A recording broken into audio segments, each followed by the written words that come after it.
8:57. I've got 3 minutes before my first live class. I've got something to keep my room warm. I've got coffee right here, that's water right there, that's my oatmeal right there, and I'm gonna sit down and start studying. If my food is not set up for the day, that's it. Sleep plus food is equal to baseline productivity. Let's get into our first class.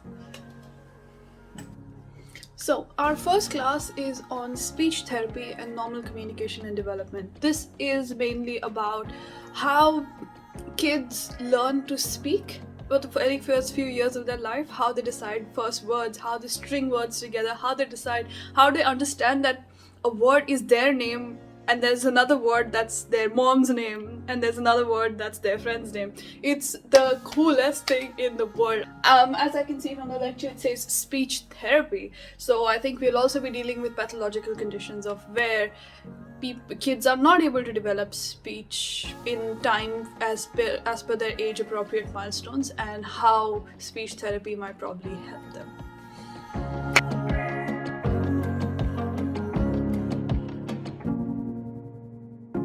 It is 9:45 a.m. I've got 15 minutes to my next lecture, so let's look at what that is.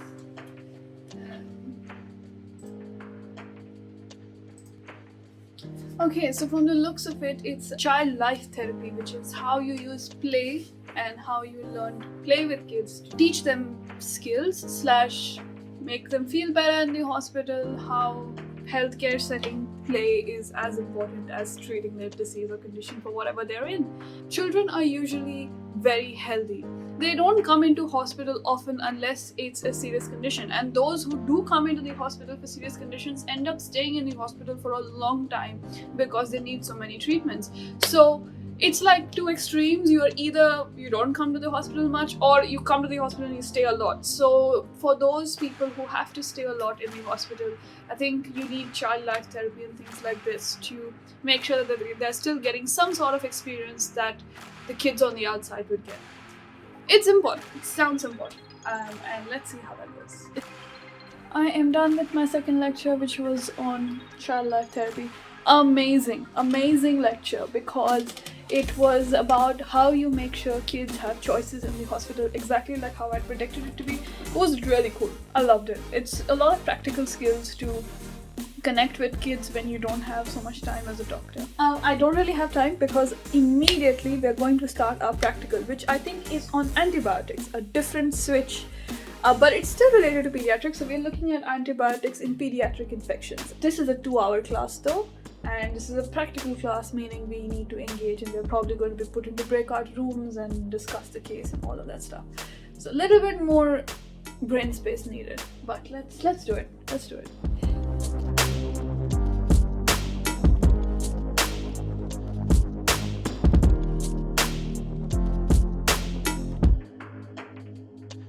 There are 87 slides. 87. What? Take a look. And the morbidity and survival 29 of 87. 20 in the child that's had prior antibiotics to antibiotics. Fluid resuscitation. Do not let the kid dehydrate. Maintain fluids. Yes! Sure. So, my hair is so greasy. Oh, okay. I'm done with the morning set of my lectures. So this was one lecture on speech therapy, one lecture on child life therapy, one practical, which was 2 hours long, on antibiotics in different pediatric infections. As we move into the afternoon session, I am going to get more drowsy and drowsy. I just know me, I don't work well in afternoons. So the things that I would think makes sense to me to do is not have a huge heavy meal with, complete satisfaction and a dessert to finish off. Nah, because that means it'll overload me. My body will spend more time digesting that food. There'll be too much sugar in my blood, and I'm going to feel sleepy and drowsy, and I won't be able to concentrate. Okay, now I need to stop talking. I only have like 1 hour and 20 minutes now to get back to class, so I'll get back to it now. Toxoids. This is important. So, does anybody know what that refers to? That's toxins produced from the organism that's infecting. Very good. Yeah. So example? Oh no. Totally no. Anyone want to help Akshita out? What's an example of a Oh my god, very telemetry. good? That's excellent. Very good. So, Okay, let's walk into our last class for the evening. Let's see what that is. Injury prevention. That's a very interesting thing. So all over the day we've got so many different types, right? I've got speech therapy, I've got child life therapy, child life therapy, I got immunizations, and now I'm going to learn injury prevention. So it's a very good example of how problem-based learning works. Like, it's about pediatrics, but now I'm learning about little bit of development, little bit of taking care of diseases, little bit of taking care of preventing diseases, and now I'm going to learn about something completely different, which is non-infectious cause of pediatric presentations, and that's injuries. When you guys hit yourself on the wall or fall, those kind of things leads you to come to the hospital as well. So I'm going to be learning about that now. So it's a cool full circle that we managed to do. Okay, see how shiny my hair is. So this is how it looks like without the stickiness. But anyway, I'm done with my classes for the day. I'm exhausted. I just want to go to sleep. But as a result of sitting with horrible posture, this shoulder is hurting it all the way up to my hand, and I have something called a ganglionic cyst. I don't know if you can see it there, but essentially what that means is, based on whatever location it comes up, when it does, it hurts like really bad, and right now my whole hand is hurting a lot. So not the best situation to be in, but the night is still young. We've got like a ton of other things to do. So once the classes finish, you have to think about homework, which is usually assignments that I need to do. There's one assignment that is due next Tuesday. I also have to edit this coming week's video.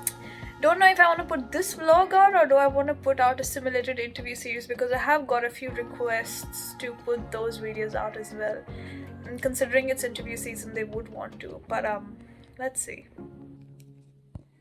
Today was a lot of sitting down at this computer, sitting down at lecture after lecture after lecture, but so the things that keep it interesting are things like having different lecture topics during the day, or getting up and quickly go throw the trash so you get a little bit of fresh air, or you go wash the vessels, you get a little bit of time to put the music on.